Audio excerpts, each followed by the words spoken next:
Hello everybody, welcome back to HardReset.Info channel. In today's video, I'll show you how to fix low volume problem on your Samsung Galaxy S26 Plus.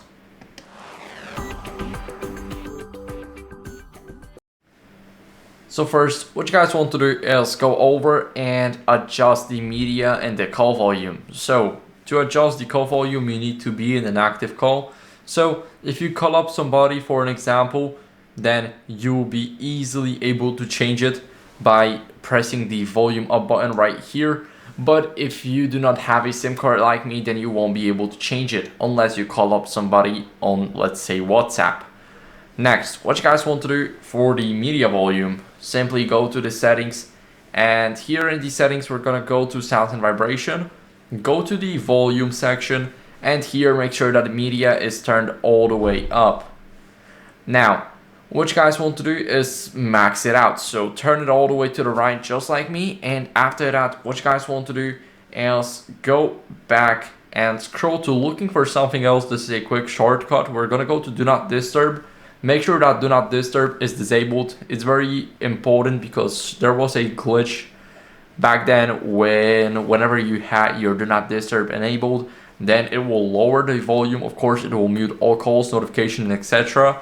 But it will also lower your volume a bit, so the media volume. We don't want it, so make sure to test it and turn it off. If it doesn't change anything, then turn it back on if you use it.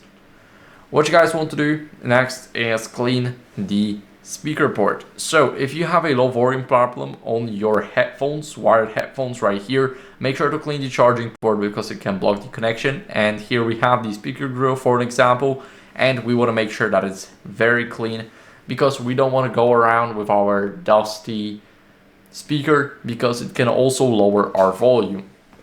Now, what you guys can do is simply restart the phone to refresh the system. So press the power button, the volume down button, and now press restart and tap again to restart it. Now, I'll see you guys once the phone turns back on. After the restart, what you guys want to do is simply update your software. So what we're gonna do here is we're gonna go over and go to the settings. Now in those settings, what you guys want to do is scroll all the way down to the bottom, tap on software update and click check for updates. Now it's checking for updates, and here you should have your information. I have the latest version, but if you don't, then I recommend you updating it. It's very important to keep up with the latest version of the software. So that's it for the video. I hope it was helpful. If it was, then leave a like, subscription and a comment, and I'll see you in the next one. Bye.